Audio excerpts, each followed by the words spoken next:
Salut tout le monde, j'espère que vous portez très bien. J'espère que voilà, ça va bien pour tout le monde.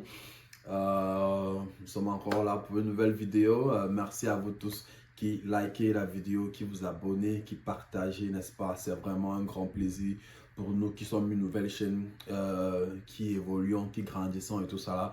On essaie de travailler au niveau peut-être du montage, au niveau peut-être de la qualité de la vidéo et au fur et à mesure quand on va bien s'équiper et tout, on aura de meilleures qualités de vidéo. Mais merci déjà à vous qui appréciez les vidéos, qui lâchez des commentaires, qui likez et tout. C'est vraiment un encouragement pour nous. Donc on se retrouve juste après le générique pour la vidéo d'aujourd'hui.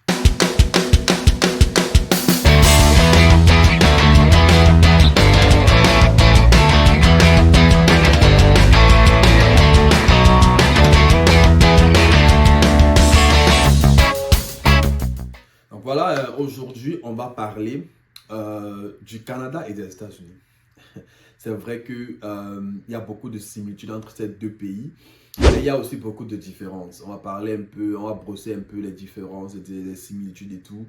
Donc on va parler un peu du Canada et des États-Unis. C'est vrai qu'il y a ces deux pays à peu près pareils, avec un système à peu près pareil, mais il y a des différences, n'est-ce pas? C'est vrai que les États-Unis, c'est le numéro un, voilà, c'est que Hollywood, ils ont beaucoup de trucs, voilà, ils ont beaucoup d'endroits, ils ont beaucoup de grandes villes et tout.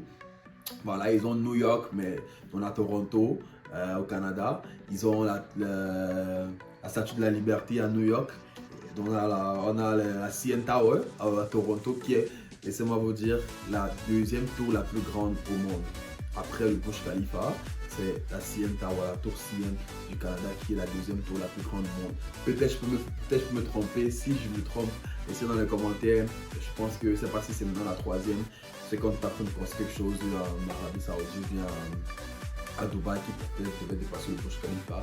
Mais voilà, on a quand même des trucs très géniaux. On a quand même le Niagara, les chutes du Niagara au Canada, n'est-ce pas, qui est, je pense, la plus grande chute au monde et tout. Je ne sais pas si en Amazon aussi, il y a une chute. Je pense qu'il y a une chute en Amazon. Si je me trompe, laissez les commentaires. Donc, on va voir un peu les similitudes d'un côté et des différences de l'autre côté en ce qui concerne le Canada et les États-Unis. On va commencer d'abord avec les similitudes. Ces deux pays similaires en termes de culture. Les États-Unis parlent anglais comme langue officielle, n'est-ce pas? Ils parlent anglais. Et au Canada, on parle aussi l'anglais. L'anglais, c'est une des langues officielles du Canada. L'accent est similaire, vraiment. L'accent canadien, l'accent américain, c'est très similaire. Après, ça dépend de quelle zone vous trouvez au Canada et aux États-Unis. Vous voyez, parce qu'aux États-Unis, la majorité des fois, l'accent qu'on connaît, qui est l'accent américain, c'est beaucoup plus l'accent de New York. Donc, c'est ça qui est un peu comme l'accent typique américain. Vous voyez, mais après, si vous partez dans d'autres villes en Californie, dans d'autres villes, dans d'autres provinces, comme la province de la Californie, vous partez peut-être à Boston, vous partez à Chicago, vous partez à Miami, vous partez au Texas, à Houston, vous allez voir qu'il y a différents types d'accents. Même aux États-Unis, ils ne parlent pas tous pareil. Des fois, ils appellent countryside, ceux qui se souviennent peut-être du Texas, dans les zones, dans les provinces, dans les autres provinces reculées, n'est-ce pas, ils appellent countryside. Ils ont un peu un accent un peu plus local, je vais dire quoi. Rural, je vais dire comme ça, parce que c'est l'endroit de les fermes, l'agriculture, c'est là-bas qu'ils font toutes ces choses-là. Donc, ils ont un peu un accent un peu plus rural. Pareil aussi au Canada, très souvent l'accent, quand on dit l'accent canadien, c'est l'accent de Toronto, l'Ontario, vous voyez. Donc c'est ça vraiment qui est un peu du côté anglophone. Du côté anglophone, quand on parle l'accent canadien, c'est beaucoup plus, on parle de Toronto et de l'Ontario en général. Mais si vous partez peut-être dans d'autres provinces comme Alberta, vous partez peut-être Nova Scotia, partez peut-être à la Colombie-Britannique, n'est-ce pas? Vous allez voir qu'ils parlent un peu anglais, un peu différent. C'est similaire, mais c'est un peu différent. Ça peut être corsé avec peut-être des dialectes locaux, avec la population locale. Comme par exemple, peut-être à Vancouver, il y a une grande population asiatique là-bas. Donc, l'anglais peut être aussi un peu déformé, n'est-ce pas? Avec aussi le dialecte ou bien peut-être la première langue des populations qui sont là-bas. Donc, voilà déjà une première similitude entre le Canada et les États-Unis, n'est-ce pas? On va entrer un peu dans l'immigration. C'est vrai que cette vidéo n'est pas beaucoup plus une vidéo d'immigration, c'est plus une vidéo culturelle, n'est-ce pas, qu'immigration. Désolé si la vidéo prend du temps, c'est parce qu'on voulait brosser tout ça là en une vidéo. On n'a pas voulu faire 2 vidéos et tout. Je me suis dit que c'est plus important. C'est mieux de faire ça en une vidéo, n'est-ce pas, que de faire ça en 2 vidéos. Dans l'aspect de l'immigration, on va voir qu'il y a des similitudes entre l'immigration canadienne et l'immigration américaine. Dans le sens où, au Canada, vous pouvez immigrer en tant qu'étudiant, vous pouvez venir au Canada faire des études internationales. Pareil aux États-Unis, vous pouvez aux États-Unis être en tant qu'étudiant international. C'est similairement la même chose. Même comme je ne suis pas très ouvert avec la procédure d'immigration pour aller aux États-Unis, mais c'est pratiquement la même chose. Si vous n'avez pas fréquenté en anglais, il faudra qu'on fasse le IELTS, le TOEFL et tout ça pour avoir une admission dans une université. Si vous avez une admission dans une université, après vous demandez le permis de travail, le permis d'études, je veux dire. Et pareil aussi, aux États-Unis, vous pouvez migrer en tant que, avec la green card, en tant que résident permanent. C'est comme résident permanent. Au Canada, on appelle ça résident permanent. Aux États-Unis, on appelle ça la green card. Vous voyez, vous êtes entre guillemets résident permanent. Vous êtes là, vous n'êtes pas étudiant, vous n'êtes pas travailleur. Vous avez un statut permanent aux États-Unis et pareil au Canada, vous pouvez venir au Canada comme résident permanent. Voilà un peu 2 similitudes en termes de l'immigration et aussi l'aspect social et tout ça là. Vous voyez. Et une autre similitude, c'est que dans les 2 pays, vous allez voir que ce sont des pays multiculturalistes. Les États-Unis sont encore plus multiculturels que le Canada, n'est-ce pas? Le Canada, il y a des zones multiculturelles, mais les zones qui sont aussi très multiculturelles. Pareil aux États-Unis, il y a des zones aux États-Unis que ça sera beaucoup plus une communauté blanche que vous allez voir. Il y a des zones aux États-Unis ça sera beaucoup mixte. Mais pourquoi est-ce que les États-Unis sont plus mixtes que le Canada? Parce qu'on sait bien l'antécédent colonial qu'il y a eu aux États-Unis et tout. On sait que les Noirs sont arrivés là-bas et tout. Donc, beaucoup de Noirs sont venus par l'esclavage et puis sont restés de génération en génération, sont restés aux États-Unis et tout ça. Donc, ce qui fait que un peu de partout, vous pouvez trouver une grande majorité, une forte population, n'est-ce pas, noire, un peu dans tout le territoire américain. Au Canada, c'est vrai qu'il y a eu aussi une partie des Noirs qui sont venus au Canada en tant qu'esclaves, en tant que tout ça, mais la majorité des Noirs qui sont au Canada, c'est plus des immigrants. La majorité des Noirs, je ne dirais pas tout, la majorité des Noirs sont plus des immigrants. C'est vrai aussi qu'il y en a quand même une petite minorité qui sont venus au travers de l'esclavage. Et pareil aussi, les États-Unis, de par la grandeur du pays, de par les opportunités de travail, de par les opportunités économiques que les États-Unis offrent, ça attire notamment beaucoup de personnes, n'est-ce pas, plusieurs personnes à aller là-bas, à émigrer là-bas pour le travail, pour les opportunités d'emploi, pour la musique, pour la culture, tout ça là. Beaucoup de personnes vont aux États-Unis pour des opportunités, pareil que le Canadien vient au Canada pour des opportunités. C'est vrai que la politique du Canadien est un peu plus ouverte en termes immigratoires parce que le Canada est un peu comme une politique immigratoire. Différemment des États-Unis, que les États-Unis, ils ont aussi une politique immigratoire, mais ils veulent régulariser l'immigration. Malgré qu'après maintenant, il y a les démocrates républicains, on va pas entrer dans ce débat-là, mais d'une manière ou d'une autre, dans le sens général, les États-Unis essaient de régulariser quand même l'immigration parce que c'est un pays déjà très peuplé. C'est ça, c'est un pays très peuplé à la différence du Canada. On reviendra, on va parler de ça aussi quand on parle des différences. Donc c'est un pays déjà très peuplé.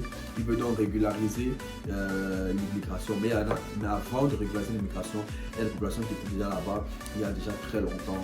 Vous retrouvez des personnes de partout dans le monde entier, de par comment les États-Unis se vendent. N'est-ce pas? On sait que les États-Unis, en termes de technologie, sont parmi les meilleurs.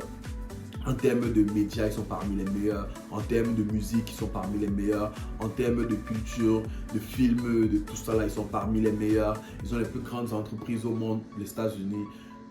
Qu'est-ce qu'on peut encore dire? On peut rien dire encore là-bas. Apple, voilà, avec Apple déjà, ça met tout le monde d'accord. Donc, voilà, les États-Unis, c'est tout ça multiculturaliste et tout ça là, multiculturel. Il y a des personnes de partout du monde entier qu'on peut retrouver aux États-Unis, des personnes de toutes sortes de cultures qu'on peut retrouver aux États-Unis. Pareil au Canada aussi. Le Canada, c'est aussi un peu un pays multiculturel, comme on a dit, c'est une politique. Le Canada est une politique immigratoire. Les gens aussi viennent ici pour chercher aussi du travail, n'est-ce pas, pour chercher un avenir meilleur. Que ce soit les Africains, que ce soit les Asiatiques, que ce soit les Indiens, que ce soit les Européens même. Beaucoup de personnes viennent ici pour un avenir meilleur. Donc, vous allez voir, mais ça sera de zone par zone au Canada, parce qu'au Canada, on n'a pas beaucoup de grandes villes comme aux États-Unis. Comme ça, là, à la volée, je peux citer 10 grandes villes aux États-Unis, comme ça, n'est-ce pas? Très grandes villes. Je peux citer 15, 20 aux États-Unis. Il y en a beaucoup de grandes villes aux États-Unis. Au Canada, il y en a quelques. Si je veux citer les grandes villes, on va parler de quoi? Toronto, Montréal, Vancouver, Calgary, Moncton. Voilà, après Ottawa peut-être. Voilà, Ottawa. Mais après, d'autres villes, c'est des villes un peu moyennes. C'est pas vraiment. Quand je dis moins, bon après, c'est pas comparé peut-être à d'autres villes dans le monde entier, c'est supposé être des grandes villes, mais au standing mondial, au standing, n'est-ce pas, des super grandes villes, quand on parle de grandes villes, on parle de New York, tout ça, au standing de ça, il n'y a pas beaucoup au Canada. Ouais. Ce sont des villes assez moyennes, ce sont des villes bien qui fait vivre, il fait beau vivre, tout ça là, mais c'est pas des villes, des grandes métropoles. Au Canada, je peux juste citer vraiment 5 grandes métropoles au Canada, différemment des États-Unis. Parce que les États-Unis, c'est un pays très développé, très avancé en termes de développement. Donc, au Canada aussi, voilà une similitude, voilà, le multiculturalisme, n'est-ce pas, c'est ça au Canada. Pareil un peu avec les États-Unis. Maintenant, si on commence maintenant à entrer dans l'aspect maintenant des différences, n'est-ce pas, qu'il y a entre les États-Unis, parce que c'est ça aussi, c'est la différence qui va permettre souvent de faire le choix du pays où est-ce qu'on va vouloir immigrer. Parce qu'on peut être là, on se dit, bon, est-ce que les États-Unis ou le Canada?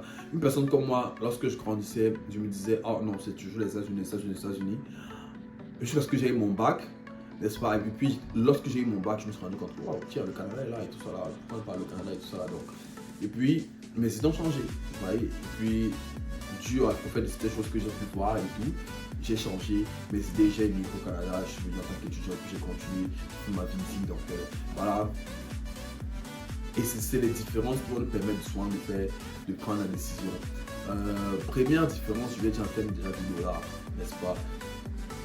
Le dollar américain est plus élevé que le dollar canadien. Les deux utilisent le dollar, le non-dollar, mais il y a le dollar canadien, le dollar américain, il y a plusieurs dollars, mais il y a le dollar singapourien, tout ça là, donc il y a plusieurs dollars. Mais le dollar américain est plus élevé que le dollar canadien. Ça veut dire que si par exemple, vous voulez aller faire vos études aux États-Unis, ou bien vos parents voulaient envoyer votre enfant aux États-Unis faire des études, sachez que vous allez dépenser bien plus cher qu'au Canada. Déjà que les études aux États-Unis sont très chères, figurez-vous qu'il y a des Américains qui viennent au Canada fréquenter. Donc ça vous dit un peu à quel point les études sont chères au Canada. Et lorsqu'ils viennent au Canada, ils ne viennent pas fréquenter comme des Canadiens. Ils viennent payer comme des étudiants internationaux parce qu'ils sont toujours considérés comme des étudiants internationaux parce qu'ils n'ont pas la nationalité canadienne. À moins que maintenant, c'est vrai que beaucoup d'Américains ont la double nationalité, ils ont canadienne et américaine, n'est-ce pas? Mais il y en a beaucoup qui n'ont pas aussi la nationalité américaine. J'ai rencontré une fille qui était américaine, elle était venue au Canada, fréquentait en tant qu'étudiante internationale au Canada, imaginez-vous. Parce que les études aux États-Unis étaient tellement chères. Et ajouté à ça, le prix du dollar. Vous voyez, donc au Canada, on a vu, pour ceux qui suivent notre chaîne, on a vu que le coût des études annuelles a varié entre 15 000 à 30 000 dollars pour l'école des études supérieures au Canada. Aux États-Unis, je ça peut-être par deux. Tu peux ça peut-être par deux. C'est ça que vous allez dépenser aux États-Unis. Donc voilà déjà une chose, si vous voulez venir dans l'aspect des études et tout ça, voilà, il y a une différence.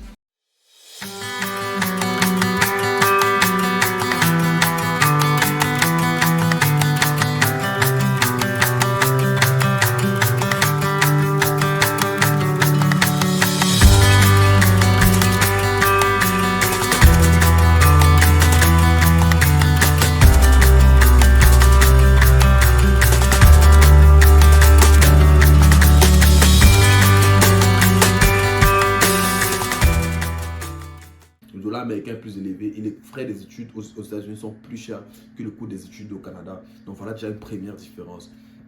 La deuxième différence, c'est la langue. N'est-ce pas? C'est vraiment la langue. Là, maintenant, je parle en français.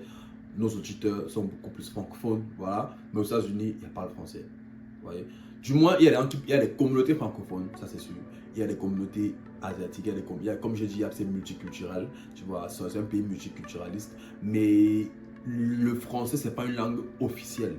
Même si c'est une langue beaucoup parlée dans la population, c'est pas une langue officielle. Ça veut dire que vous ne pouvez pas faire vos études en français. Vous ne pouvez pas travailler en français. Vous ne pouvez pas rien. Tout ce qui est officiel, pas de français. Or, au Canada est bilingue. Au Canada, il y a le côté francophone, n'est-ce pas? C'est ça l'avantage du Canada aussi. Donc voilà une autre différence au niveau de la langue. Au Canada, on parle deux langues, on parle le français, on parle l'anglais. Ça veut dire que si vous êtes francophone, vous parlez uniquement le français, et vous venez au Canada, vous pouvez vous en sortir. Vous pouvez aller dans une province francophone. Il y a des provinces aussi bilingues, n'est-ce pas? Vous pouvez aller là-bas et vous trouver du travail. Des fois, vous êtes dans les provinces anglophones, mais vous trouvez des travail dans les entreprises qui recherchent des francophones. Parce qu'il y a des entreprises dans le côté anglophone, je ne sais pas pour dire qu'ils recrutent seulement des anglophones. Des fois, ils recrutent des bilingues aussi. Des fois, ils recrutent aussi des gens. Je connais des personnes, je connais un ami qui travaille, il est à Toronto, vit à Toronto, mais son entreprise, il travaille uniquement en français. Vous voyez? Parce que le Canada, c'est un pays bilingue, n'est-ce pas? Donc, voilà, il y aura une autre différence entre le Canada et les États-Unis. Le Canada est bilingue, les États-Unis, c'est uniquement l'anglais. Donc, si vous allez aux États-Unis, sachez que c'est l'anglais ou rien. Donc, voilà, quelle autre différence? Maintenant, si vous êtes sportif, si vous faites le sport, nous tous on sait que les États-Unis, médaille d'or olympique, tout ça là, Michael Phelps, tous on connaît, Michael Jordan, LeBron James, tous ces gars-là. Les États-Unis, c'est un pays de sport. Aujourd'hui encore, même dans le monde du football, ils sont en train de braver, ils sont en train d'aller loin en Coupe du Monde et tout ça là. Les États-Unis, c'est un pays de sport différemment du Canada. Pourquoi? Parce que le Canada aussi, nous tous nous savons qu'il fait très très froid au Canada. C'est compliqué. C'est difficile vraiment d'implémenter un sport qui marche au Canada. Pas pour dire qu'il n'y a pas le sport, pas pour dire que les gens ne font pas sport ici. Les gens font beaucoup de sport. On a des équipes de sport. On a les Toronto Raptors pour le basket. On a les Maple Leafs pour le hockey. On a les Blue Jays pour le baseball. On a notre part de ligue de football américain, on va dire football canadien, mais voilà, le football américain et tout, il y a ça. Donc il y a des activités sportives, mais c'est pour dire qu'il fait froid pratiquement 6 mois sur l'année, n'est-ce pas? Donc c'est difficile vraiment de développer un sport ici et vraiment aller au haut niveau. C'est vrai que récemment on a aussi vu l'équipe du Canada qui s'est qualifiée pour la Copa América qui s'est jouée récemment aux États-Unis. L'équipe du Canadien s'est qualifiée et tout, et puis voilà. Ça se bat et tout ça là. Mais bon, les États-Unis, ça reste toujours la crème de la crème, n'est-ce pas? Si vous voulez faire du basket, si vous allez faire du hockey, si vous voulez faire du baseball, si vous voulez, n'est-ce pas, faire du football américain, tout ça là, c'est les États-Unis, c'est le pays pour vous. Et sachez que, comme on a parlé d'études tout à l'heure là, aux États-Unis, pour avoir des bourses, 100% de bourses, n'est-ce pas? Si vous êtes bon dans un des sports qu'ils pratiquent là-bas, n'est-ce pas? Si vous êtes bon dans un des sports, vous avez la possibilité d'avoir 100% de bourse, n'est-ce pas? Vous ne payez rien pour les études, mais vous faites seulement le sport, n'est-ce pas? La possibilité d'avoir 100% de bourse, aller fréquenter à l'université aux États-Unis et mélanger l'université et le sport. Vous avez la possibilité aussi de facilement monter pro parce que la majorité des ligues de sport sont des ligues américaines que deux fois il y a des équipes canadiennes qui jouent à l'intérieur. Donc si vous êtes justement seulement au Canada, ce serait peut-être difficile d'aller dans la draft et tout là et monter pro. Vous voyez qu'aux États-Unis, très souvent, c'est des choses qui ne se font pas draft. Ils vont toujours privilégier les universités américaines, vont toujours privilégier les joueurs qui évoluent aux États-Unis. Donc si vous êtes sportif et que vous pensez que vous avez du talent, pensez que vous pouvez avoir une bourse. Les États-Unis, ça sera notamment le meilleur pays pour vous, surtout si vous voulez faire des études. Au Canada aussi, c'est vrai, il y a des bourses de sport. Si vous jouez très bien, vous êtes dans l'équipe de l'école, dans l'équipe de l'université, il y a la possibilité d'avoir les bourses, mais je pense pas que ça sera 100%. Je pense que le maximum, ça sera peut-être 50%. Ça veut dire que voilà, c'est la moitié de votre pension que vous allez épargner. Donc, si vous êtes bon au foot, vous êtes bon au basket et tout ça, là, vous pouvez être dans l'équipe de l'université et puis vous pouvez avoir peut-être 50% de bourse. Donc, au niveau du sport, vraiment, c'est plus lucratif aux États-Unis. Si vous êtes sportif et que vous voulez faire carrière dans le sport, je dirais les États-Unis ont plus d'opportunités que le Canada. C'est dans l'aspect du sport. Maintenant, dans l'aspect, n'est-ce pas, de l'immigration, on a touché un peu de ça tantôt. Le Canada a une politique un peu plus immigratoire. Ça veut dire que si vous voulez immigrer, sortir de votre pays, n'est-ce pas, le Canada, ça sera un peu plus facile que les États-Unis, malgré que les deux pays sont assez sélectifs, n'est-ce pas? C'est pas comme si celui qui vit au Canada va seulement le prendre, n'est-ce pas? Beaucoup de personnes ont des refus et tout, mais relativement aux États-Unis, le Canada est moins sélectif. Les États-Unis sont plus sélectifs. Pour pouvoir immigrer là-bas et tout ça, là, la green card, c'est vrai qu'il y a la loterie américaine, vous pouvez aussi le faire. Si vous avez autre loterie, c'est aussi une bonne chose. Vous allez au Canada, vous allez aux États-Unis avec tous vos papiers et tout, et puis vous serez subventionné par le gouvernement et tout ça là. Donc voilà un peu quelques différences. Après, maintenant, on va entrer dans l'aspect social, n'est-ce pas? Il faut comprendre que les États-Unis, c'est un pays qui est très très capitaliste. Donc il n'y a pas un gros côté social aux États-Unis. Au Canada, il y a un gros côté social. Le Canada vraiment a fait du social. Aux États-Unis, ils se battent pour le faire. C'est vrai que il y a des allocations familiales, il y a des choses comme ça, des subventions, mais c'est un pays très capitaliste. En réalité, aux États-Unis, tu gagnes ce que tu as travaillé. Tu ne travailles pas, tu ne manges pas. Si tu manges, ça veut dire que tu as travaillé. Au Canada, tu peux pas travailler, mais tu manges quand même. Donc, c'est ça un peu avec le Canada. Au Canada, par exemple, la santé est gratuite au Canada. La santé est gratuite. Il y a des cartes de santé, mais ça, c'est uniquement pour les Canadiens et les résidents permanents. Maintenant, après, si vous êtes étudiant, c'est vraiment vous aurez une assurance, n'est-ce pas, une assurance maladie qui va vous couvrir. Au Canada, la santé est gratuite, n'est-ce pas? Si vous êtes malade, dans votre cas de santé, ça couvre beaucoup de choses. Les choses que la carte de santé couvre, ça peut être des trucs comme le dentiste, les ophtalmologues, les dermatologues, les choses comme ça, un peu de soins esthétiques et tout ça là. Peut-être la carte de santé ne va pas couvrir, mais la majorité des choses essentielles à votre santé, la carte de santé va couvrir. Vous appelez l'ambulance, votre carte de santé couvre. Donc, vous avez la santé gratuite. Or, aux États-Unis, pour avoir la santé gratuite, il faudrait que soit vous êtes à l'école, soit vous travaillez pour avoir l'assurance. Au Canada, il y a l'assurance, mais il y a encore la santé gratuite. Aux États-Unis, tant que vous ne travaillez pas, vous n'avez pas la santé gratuite. Vous partez à l'hôpital, on peut prendre soin de vous, mais il y a la facture derrière. La facture derrière qui va vous attendre et vous devez payer votre facture d'hôpital. Au Canada, vous partez à l'hôpital, vous avez votre carte de santé, tout pris en charge. Si vous avez l'assurance, l'assurance, c'est pour ça que l'assurance au Canada, ça offre plus de choses que la carte de santé ne couvre pas, comme les trucs de soins dentaires, des choses comme ça, dermatologues, naturopathes, des choses comme ça. C'est ça que les assurances au Canada travaillent dessus. Pas pour dire qu'ils ne couvrent pas d'autres trucs, ils couvrent aussi certains autres trucs. Mais aux États-Unis, c'est plutôt l'assurance qui prend en charge ces choses-là. Donc, on voit un peu la différence entre les deux pays. Les États-Unis, c'est très capitaliste. Le Canada a un côté assez social, n'est-ce pas, qui aide la population quand même à avancer. Au niveau aussi politique, on sait, aux États-Unis, voilà, il y a un président et tout. C'est assez comment dire, exécutif. Il y a le pouvoir exécutif est très très fort et solide et domine sur le pays. Or, au Canada, il y a l'exécutif, mais c'est assez décentralisé. Les États-Unis sont aussi décentralisés. C'est vrai que c'est décentralisé en plusieurs États, n'est-ce pas? Et chaque État a son gouverneur.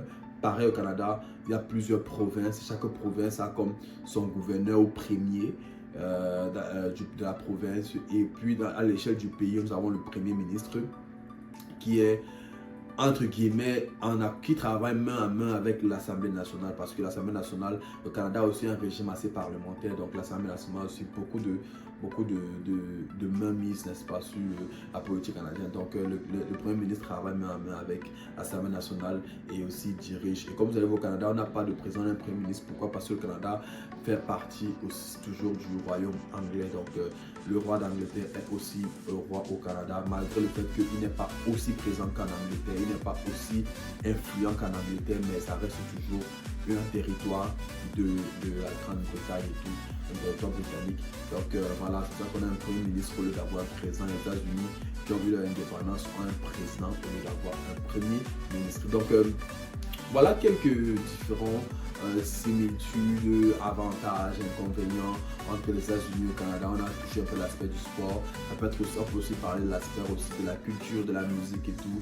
Aux États-Unis, c'est vraiment là-bas, on connaît Hollywood, c'est là-bas que tout se passe en termes de musique. New York, c'est là-bas que tout se passe en termes de musique, en termes de films et autres.